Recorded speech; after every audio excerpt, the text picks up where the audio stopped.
All right, everybody, thanks for joining us. I'm Richard Parry. I'm joined today by Olivia Wylie, who is a fellow cyberpunk author. I stumbled across her book, The Hands Were Given, recently, which she's written with a co-author. So, Olivia, why don't you do a quick intro of yourself? Yeah, I'm Olivia Wylie. I co-write with Emily Singer, and we write under O.E. Tearmann. And we originally began writing The Hands Were Given when 2016 hit America like a sledgehammer. And a lot of Americans started getting uncomfortable and nervous, and creative Americans started saying, oh, good God, we've got to do something about this in the only way we know how, which is start creating.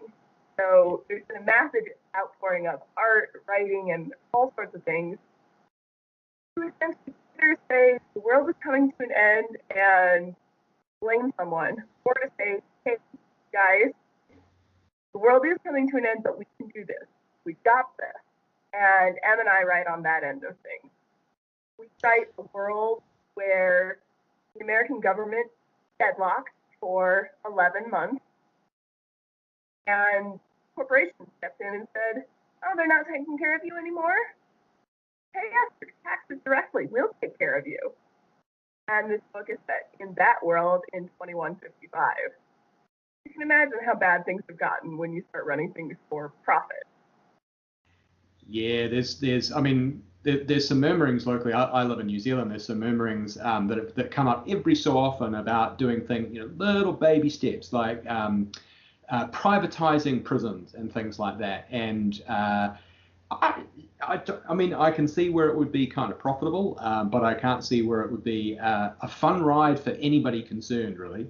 But entirely plausible because corporations, like if you follow the money, they're really good at making money. And if you get a whole bunch of bright, bushy-tailed A-types who just want to make a huge amount of profit, they will do that. They'll solve the problem, but it might not be comfortable. Oh yeah, and I'm a history buff, so I based a lot of the ideas in The Hands Were Given on the Gilded Age in America. So you've ever heard of Rockefeller, of the Pullman train cars? We drew most of the ideas from that time period. It was a nasty mix of free market economics and paternalistic socializing. So think of Pullman, built company town, and all of his workers had to live there. They had to use his money to buy at his stores, and he was taking care of them. But if you didn't show up at church on time, your bonus at the end of the week didn't come in the mail. And if you pissed off your boss, you got kicked out of town. You didn't just lose your job, you lost everything and had to exile from town. And town was about 50 miles from anything else. You get a sense of how viciously paternalistic this turned. Now, what if our country was like that? Yeah, I can see it's kind of the interesting thing I find about cyberpunk, or one of the interesting things, is that it's at once kind of horrific and yet plausible at the same time, and yet appeals to the very human part in all of us. So you've got people just trying to get by and live their life and have their friends and relationships and whatever else they're trying to do, and then the corporate overworld is not so much content with just making a little bit of money, but they want to make all of the money that exists in the world from everybody at one time. And those tensions lead to the things you're talking about, where once they're in charge, they're like, we actually don't care about you or your family or any of your views. Why don't you just get out? Yeah, and that's very much what happened in the book. In the society that we've written, American society has ossified into different standings.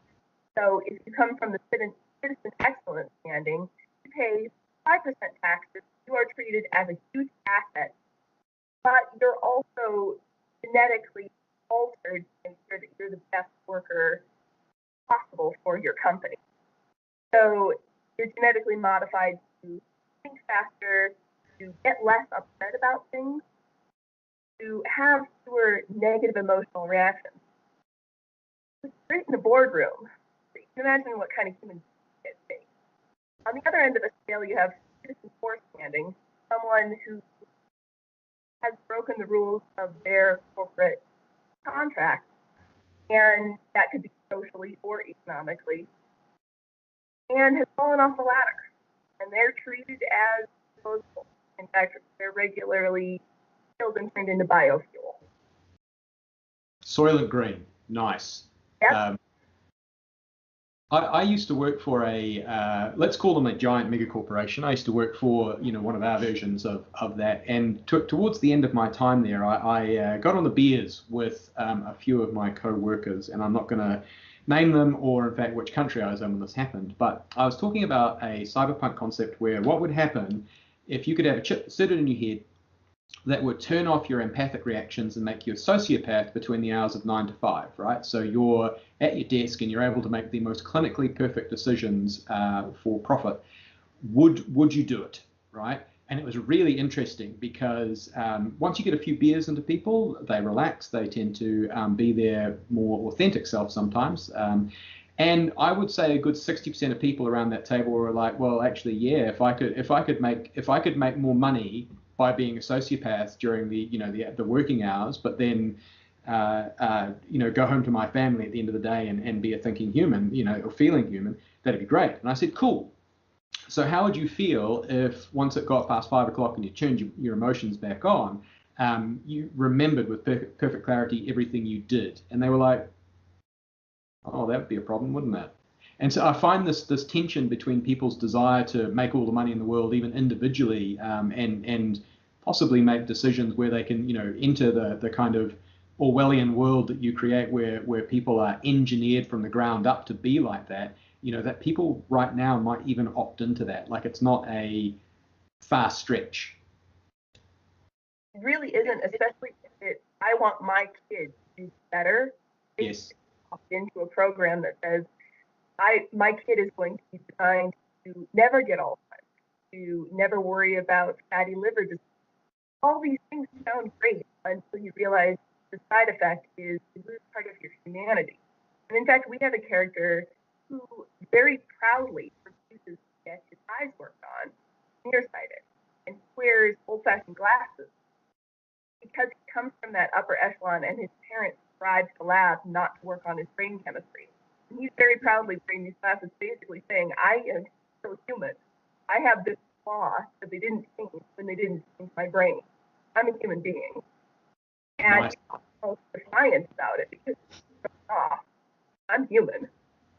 And I like playing with that idea because when perfection becomes possible, imperfection becomes almost sin, a crime. And you end up with people looking down on each other, like we look down on somebody who has crooked because it's fixed. 100 years ago, it was just, yeah, you poor bastard. And now it's, oh, your parents love you, didn't they? I think if we keep going the direction we're going, if we're not thoughtful about it, we're going to end up in a world where if you have anything wrong with you, somebody is going to assume that you're low class. Yep, and we can already see there's already murmurings around at the edges, not necessarily from the classist point of view, but when I saw an article recently where there's been I think a Chinese geneticist who has CRISPR edited some babies and then has mysteriously gone missing. So that's not ideal. But there's also, healthcare companies who are starting to do things like contemplate giving you cheaper premiums if you're willing to surrender your genetic profile to them so that they can confirm that you're not a cardiac disease risk. Yeah. And all of this is, to me, it's entirely plausible. It's chasing that dollar at the expense of ultimate humanity.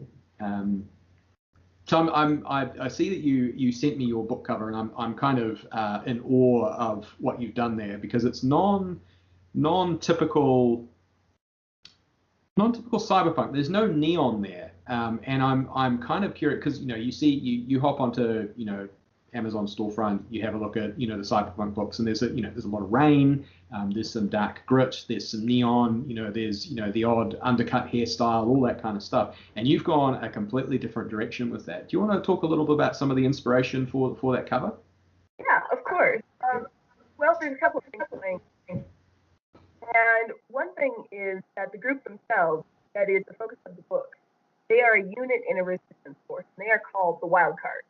Yep. So that card is their moniker. That's their calling card. They are known for being troublemakers, and so Em and I wanted a symbol that kind of said cyberpunk, but also said, you're about to get some jokes. You're about to get trouble. You're about to get the sarcastic grin of the world. And the other reason we went with this book was we really wanted something that kind of harkened back to more of the punk scene. So not so much of, I've already given up, I'm just looking for $1. But sort of the punkster, no, screw you, we're going to fight back kind of attitude. So, and the last influence was one of our characters is a huge history buff and is in love with the 1980s. So we wanted there to be just a hint of that in the cover. So the black leather jacket was just a hint. And it's a fun running joke because all of his buddies on this state that they live on regularly walk into his office and go, dude, turn it down. We can't hear. Yeah. That sense of friendship and humanity, but also that very human, we love each other, but we get on each other's nerves regularly thing going.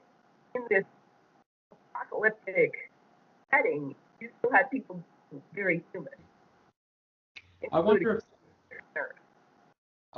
if that's, thinking back to your comments about your character who has glasses and is, an OEM human, and about some of humanity's perception of things like art, so art is, things become artistic to humans often when they're, entirely perfect and symmetrical, but we also find things artistic in imperfections and, being a bit dirty and a bit grimy. And do you think there's some of that in that cover? I think there is. It's something about authenticity. Yeah. That we are going to be authentic. We are going to be human. We are going to grin and laugh at the world, even when the world sucks. We are still going to be laughing, and we're still going to be giving the middle finger to problems in the world. Yeah. So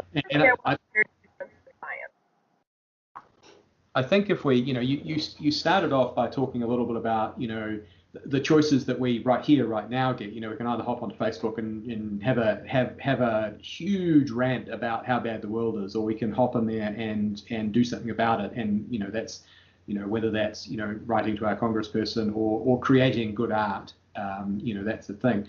And I wonder if your characters have reflected your own take on that. Oh, hugely. And the thing that we are trying to write about is, don't give up hope. Yes, the world sucks. Yes, things are vicious sometimes. But that doesn't mean give up. That means put your head down and weather it and stick together and take care of each other. Because one of the things that's really bothered us about America right now is that violence on one side begets violence on the other. And a lot of folks who are progressive, meaning, are standing together and taking care of each other, but there are tons who are just turning on each other and becoming very, very polarized to the point where they spend more time looking for other folks who are on the left to yell at than they do fighting about the issues. Yeah. A lot of our writing is saying, look, hang in, stand together, take care of each other. But a lot of it is also that sense of defiance live. And under that, it's the sense of slow change for the better and not giving up your sense of worth even when the world tells you you're worthless. We have a character who's transgender, and he's working on changing his body into something proud in, where the world is quite happy to kill him. We have another character who's neuroatypical, and people have pretty much thrown her out as worthless, but turns out to have skills that nobody else in the resistance does, and slightly terrifying at times, but has a huge amount of value if you put her in the right place at the right time. And that's to all of our characters. A lot of them are not good fits to a lot of places, but in the right place at the right time, they're the only people for the job. They're the only one who can do what they can do. And the book is about this young commander finding how they all fit together and getting them to do the best that they can as a group, so that then they can start going back to doing what they're supposed to be doing, which is fighting the corporation. So the backstory is that there was a commander who brought this group together. They did an amazing job working together until he got bone cancer. The team tried to get him the treatments he needed, and they couldn't pull it off, and he died. So everyone's going through their own form of loss, because this guy was their commander for 25 years. He raised some of them. Some of them came in as refugee kids at 12, or their parents were killed.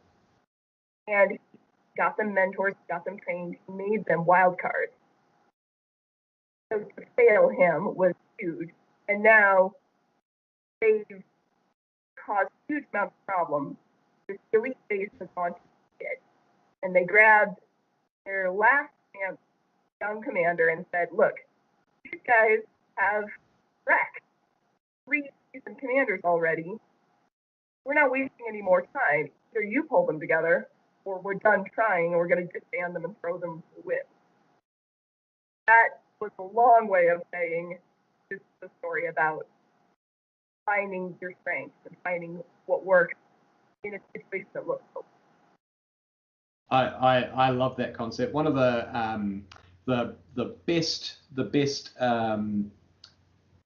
personal changes I went through was at my last place of work, where they had a big drive on not using terms like disabled, but using terms like ability mismatch instead, right? So, just because a person doesn't look or sound or act like you doesn't mean that they're less than you. They are different than you and can do some amazing things. And there's a great TED talk by, I believe his name is Hugh Herr, who gives a very impassioned speech about how humans can never be broken. Like we are only at the points where technology has not caught up to help us out, and that's a very cyberpunk thing, where we can use all this dirty low tech to augment ourselves to make us what we want to be and what we need to be. Yes, and that's very true. And Aiden, the young commander, is a perfect example of that situation. Young, not prepossessing. And at first, it looks like a horrible fit for a commander. But the regional commander picked him out because when the base that he was on got bombed and everyone was running around like a bunch of screaming kids, not doing what they were supposed to do, he was the one to stand up and say, hey, you want to die? Because we're going to die doing this. Pull it together. Get over there. Fix this. And he was the one to pull things back together. And after that, the regional commander said, who fixed this system? Him? Okay, he's going into command training. Of course, Aiden's response being, what? No! That feels almost almost a bit Ender's Game-ish, right? You get these people who are so different to us, but so ideally suited to managing things at both a micro and a macro scale. Yeah, and I've seen this in my personal life. I actually have a background as a horticulturist in plant genetics. And I have seen it more than a few times.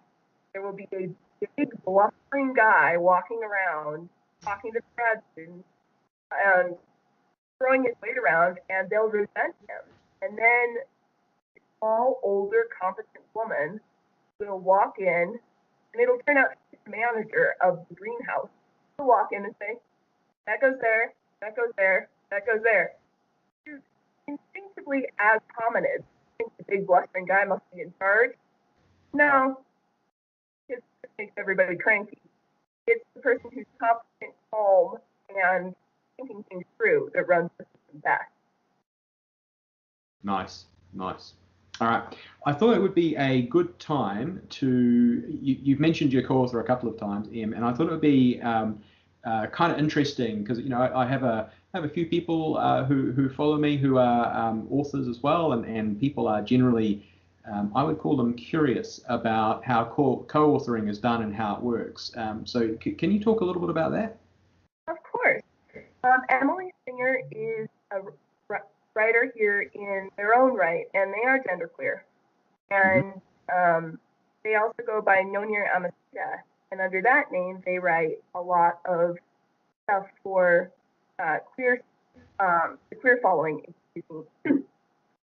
And we actually met in an Irish club several years ago, and I was the type who dabbled with short stories.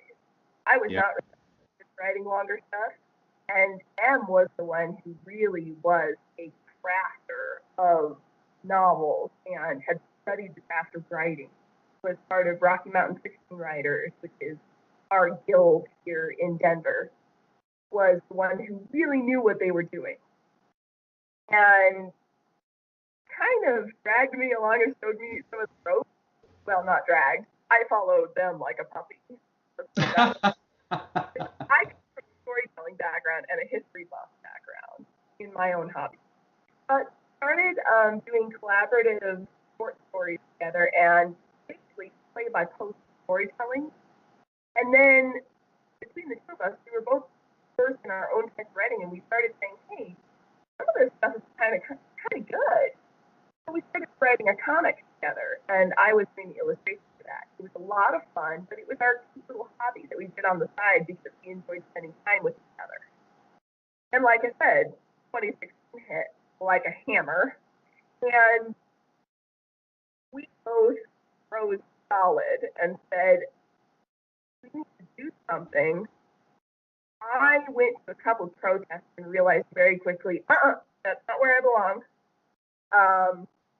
M really has trouble with crowds and was feeling really helpless, knowing they needed to do something and not sure what to do. So I said, hey, you kind of played with that neon noir setting. Yeah. What if we did something more with that? What if we polished that up and actually added all of 2016 into it and made it something serious? What if we wrote for all the people that we're worried about right now? Why don't we do that? And in our relationship, I am the puppy on the leash that drags everybody ahead and goes, come on, we gotta go, we gotta do it. And M is the smart, patient one who says, double check that. There's a lot of details here. Make sure that's right. Okay, you can run. So I tend to be the one who jumps ahead, who does public stuff, who does loud stuff. And M is one who double checks to make sure our research is solid. Finding that balance, because sometimes I drive M nuts because I'm going, hey, if we have another draft of this and this and this and this, no, I'm exhausted. Go away. They've never said go away, but it's been very obvious occasionally. I'm in my pajamas, I'm watching a movie, we talk later. Okay. And the biggest thing is to understand those balances. And understand when it's your fault. When I'm being an annoying brat, I have learned to step back and stop saying, can we be productive now? Because I have a bad habit of counting my worth in productivity. M has taught me that production for the sake of production is not valuable if it's moving too fast and it's not becoming quality. And on the other hand, M has admitted before, I get too overstressed and give up on projects, and when I'm working with you, you won't let me give up. So that's where our balance has come. I would say collaboration only works when you start it. Well, I've heard of bad collaborations that started with friends. I don't have advice on how to find a collaborator, but I do have advice on how to work as a collaborator. One, make sure that you are drawing the boundaries and the responsibilities reasonably. Double check me on stuff, proofread to make sure that what I've done makes some form of sense. My job is to get it down on paper. Their job is to make sure it's sane. My job is to do history research. Their job is to do research into LGBT issues and social justice issues. My job is to jump up and down in public and go, hey, do less, talk to us. Their job is to make sure that behind the scenes we have a good reputation and double check and tap me on the shoulder and say, those guys we're going to talk to, don't talk to them. They have a bad reputation in the community. Make sure that we're making connections. Find your strengths and stick with them, and don't expect someone that you're working with to change. If you're a fast worker, don't work with someone and then get angry at them because they're not working as fast as you. If that's not the case, don't ask them to do that. Number two is reasonable. We all have day jobs, or at least most of us, the really lucky ones don't. So don't be angry at yourself and don't be angry at your co-writer, because tomorrow's draft isn't done until next Thursday. Yes, treat it like a business, but I own a small landscaping business. If you work intensely, you'll kill yourself. When you treat it like a business, you work steadily and you work well. You don't work insanely fast and then regret it. I think number three is remember that you're friends and still go have fun. When book one came out, we went out for a drink and we talked to each other. And when book two is coming out, we're goofing off with each other and going, oh my god, oh my god, oh my god. We're acting like really cool girls over it. Because that reward process is part of the interaction process. If you reward yourself when you complete a task, you're more likely to complete the task again. It's incentivizing. Yeah, you'll get paid. That's nice. You'll get paid in 5 weeks if you're lucky. Whereas having that drink with your buddy today, that tells the brain this was a good thing. I think that's a really good piece of advice for like writers in general and like humanity as a whole, because we spend so much time basically flagellating ourselves towards the next goalpost. You know, we've always got to keep pushing, we've always got to keep doing this. And, you know, being cyberpunk writers, we know about how the mega corporations watch every move. You know, are you a bottom 5%? Are you going to get stack ranked? Are you going to get, you know, voted out the side, whatever? We don't often take time to just go, I did a fucking excellent job today. I'm going to have a beer for that. And I think it's I think that's very good advice, co-writing or otherwise. Yeah, and Em and I regularly will sit down and we'll work on something, and then we'll say, "Hey, next episode of Doctor Who's ready. Want to go watch it?" And it's interesting, and it also keeps us wanting to get back together the next time, because it's not just one more form of work. Yeah.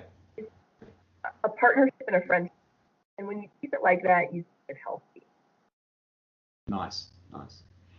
I wonder if we could close out our chat by talking about a thing that I think is implicit throughout your story, but probably needs some teasing out. So you've talked a little bit already about, you know, the red versus blue nature of America right now, you know, the us versus them, and that can often be polarized around topics about gender fluidity, non-binary, those kinds of things, and I'm curious about how you tackled that within your work, particularly given the nature of romance and how essential romance is to the crucible of any good story. Of course, and I'm glad you brought that up. It is an area that is full of It is a minefield full of chit chat, and you're just terrified you're going to step into one. In fact, the big decisions we had when we started this project was, how serious are we, and how much do we want to deal with shit? That was part of the reason that we originally wrote under a pen name, aside from the fact that collaborations don't sell that well. It was, if we are going to get trolled, at least it'll be under a pen name. But once that protection was in place, we started exploring, because both Em and I are kind of between worlds. I'm mixed race, and they're gender fluid. So we wrote for the folks who are in between and on the outskirts. And the first rule of writing a character who's outside the mainstream is write a person. You don't write a soapbox issue. You don't write a flaming row of society. You write a person who's going through something. For example, Jason is trans, and so just one of the things that happens in the story is they have a bombing raid, and scrambling around getting dressed, pulling out his binder, and a binder bind your breasts down when you're female to male transgender. Those things are freaking tight and they're hard to get on. So imagine trying to get into that thing during a bombing raid when you're going, oh shit, oh shit, oh shit, oh shit. But it's just worked into the story. That's the biggest thing. It's just part of his life. He doesn't think about it. I hate stories where someone who is outside the mainstream wallows in whatever condition they're in. If you don't do that, you just go, oh crap, oh, okay, let's go, most of the time.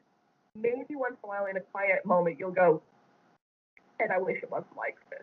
You don't have to think about that in life. I would say the second point is actually where you should probably start. When you're writing, you research the hell out of it. Research every detail, including the ones that make you squirm in your chair, because those are probably the ones you need to know. If not on the page, you need to get them right in your head.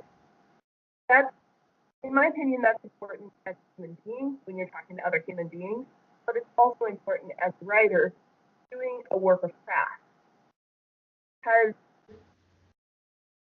I don't want to fall into the old pit trap of essentially writing, you don't want to write Tonto.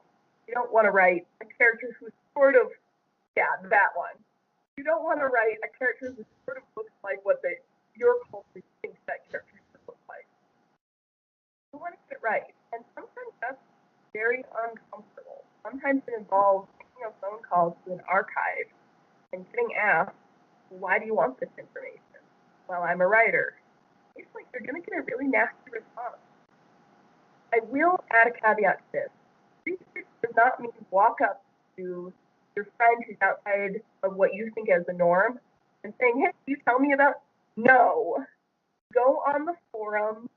You can ask your friends, hey, I want to do research. Do you have any forums you suggest I should read up on? Don't put a person on the spot. That's rude. Unless they offer beforehand. So, it's like you are my token transgender friend, so you're going to be my single source of all information on this. I'm going to put you on the spot about every problem you've ever had. Go. Yes, and I'm mixed race, Menominee, and Irish, and I have had more than a few people ask me. So we'll be talking about Navajo art, and they'll turn to me and go, well, what does this mean? My response is, how can I know? I'm from a forest.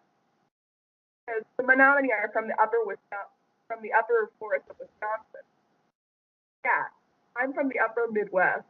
Why do you think I'm going to know the Southwestern mythology? I don't know. All I know is what I read, and you can read it too. From my own personal background, I've gotten very irritated with that. And anybody who's been asked is going to get irritated with that. So be a respectful researcher. Go do your damn research. Sometimes it's hard. I will say that. I think popular media has a lot of blame here. As playing the latest Tomb Raider game recently, because I play video games. That's the kind of person I am, and it reminded me of the first one I played, which has a Polynesian character in it. I can't actually remember if the dude's supposed to be Maori or not, but I come from New Zealand, and our Indigenous people is the Maori. And it's kind of interesting seeing, Polynesian culture or Pacifica through the lens of a bunch of North Americans. And it is, I was playing that first game going, oh, what are you guys like? What are you doing? And I found it a little bit cringeworthy. And they seem to have ironed all of it out. Now they've got to the third version. They've just got a dude who speaks with a slightly different accent, and that's about it. And that's almost the worst sin. They've just deleted him and made him into a cardboard cutout. Yes, and actually it on a really which is people have trouble finding good resources. That doesn't mean looking. That means look deeper and look harder. So in the comics that I write with M, we write a fantasy otherworld comic, and one of the people is based loosely on the Romani. By the way, they have yellow eyes and they're shapeshifters, so you can tell it's fantasy. It's straight up fantasy, but we knew how much shit the Romani have already gotten, so we were really particular about getting it right. So we looked at a group called Loxodrome, which is a general hub for Romani on Facebook to talk. It's an organization. They put out Book of the Week. We spent about, I'd say, 6 weeks going through the resources. And then we put out on a forum, hey, can we ask the question? And I got told the equivalent of screw you. And then somebody else said, hey, there's a forum over here for friendly gadget. You can look over here. And we looked there, and we got solid information. And then we got somebody who is a professor of Romani studies to talk to us. Basically, saw us on the forum, and he was like, hey, you want information and you really want it, I'll talk to you. And so it's manners, it's respect, it's patience, and it's acceptance that when you walk in brashly from the outside and say, hey, tell me about yourself, probably the response is going to be, fuck you, get out, I'm drinking. Or fuck you, this is my bar, go away. It's totally understandable because nobody likes it when I'm sure as a New Zealander, you've had tourists walk in and be like, well, how's it going? The response is, this is my home bar. Go away. Even if you don't say it, that's what you're going in your head. Actually, if you like approach it, if you encounter like a New Zealander or Australian in the wild, the best way to get their attention is to offer to buy them a drink. That will get your attention. I've got one more question, and it's possibly might be a bit deep for this conversation, but I think it's worth asking and worth talking about.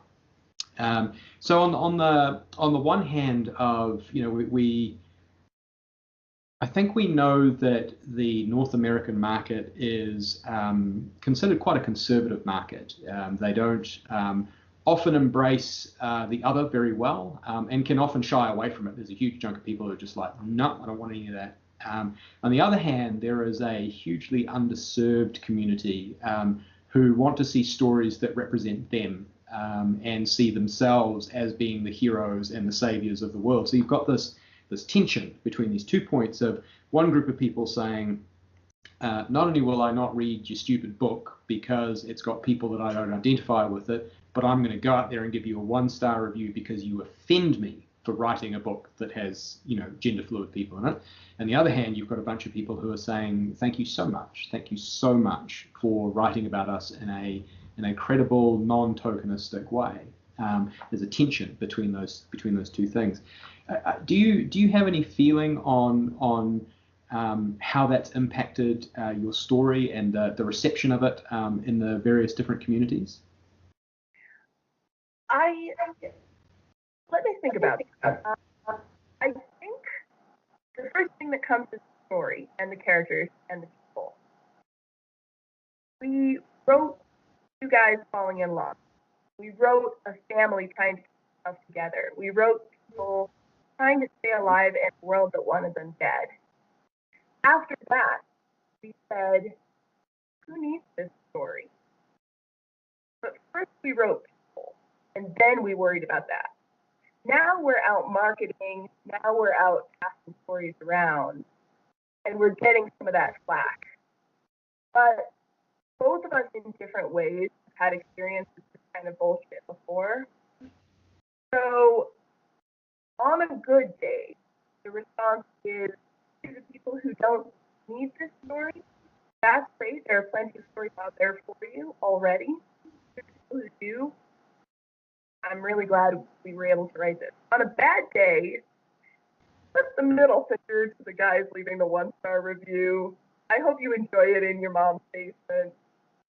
And I'll give the people who need a hug. And get a bar of chocolate, get a glass of whiskey, and raise a glass and say, fuck the system, and drink. I think the biggest thing is if you're writing a story because it's going to sound so cliche, but if you're writing a story because it's in your soul, then write the story. If you freeze up because somebody's not going to like it, throw your keypad away and go play a game because it's not going to be worth it for you.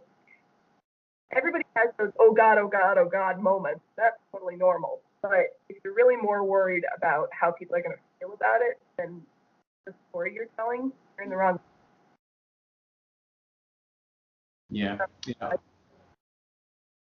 I have a series of space opera books that feature gay and lesbian romance in them, and it's me trying to learn more about things that I don't understand very well and give them the respect that they deserve. And in a series of origin stories, the main protagonist is he's a bit of a Han Solo or a Captain Mal type of character. And he's got a very good friend named Harlow who's gay. And the story does not involve around Harlow's gay relationship. It's mostly about how the hero comes down and saves this planet from a whole bunch of fuckery, right? So it's not a tokenistic effort. It is a part of the story because that is part of the fabric which that character is woven. And I've had a review on that book where some guy commented that it was a good story apart from having a gay romance shoved in your face. And I'm like, oh, you poor man, come here for a hug. Who needs a hug? Yeah, well, one of my ways of handling it as well is we put on about the third page, reader advisement. This book contains sex scenes between characters whose genders might not fit expectations. If this offends you, consider yourself warned.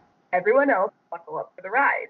So you know before you crack the book, if you're not going to like it, you're not going to like it. Deal. And we still got a 1-star review saying, sex scenes. Like, well, yes, especially since the tagline for the book is sex, drones, rock and roll. If you didn't get the sex scenes from those two, there is no help for you. And I'm sorry. But I did want to add one point, if I may, to what you were asking earlier about how to write romance. Human, but kind of fun. One of the scenes, those very sex scenes, one of the scenes near the end of the book, the guys are just together, and they're just laying in bed, and all of a sudden they hear from the next room over, the walls, by the way, are plastic and quite thin, they just hear, touchdown, from half the crew. And Peyton freaks out, he's like, what the hell?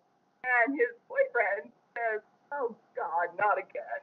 And it turns out that it's a common thing on the base to take bets on who's going to pair off with who. And when they know some new couple is having sex, they'll pile into a room next door And when they're done, they'll yell touchdown and they'll all pay their bet. And of course, this young commander is like, I hate this. And his boyfriend, who's lived there most of his life, is like, they got me again. I can't believe they got me again.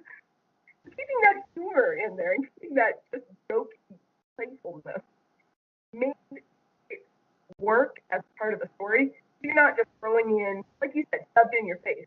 It's not just a bloody sex.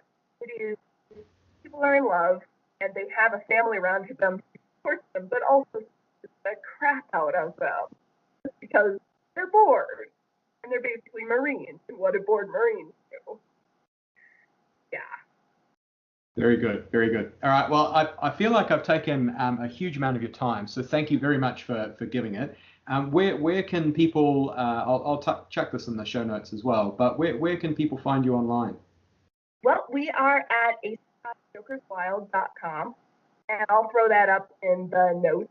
Mm-hmm. And we're also on Amazon. I'll throw that note up. And if anyone's interested, we are on Booksprout, and we are looking for beta readers. Fantastic. And I will throw that. We have book 2 coming out sometime in this month, either, knock on wood, December 1st or December 21st, depending on how things go. And so that's going to be coming up. And if anybody's interested in beta reading, we're happy to provide 3 copies of the first book to help you get up.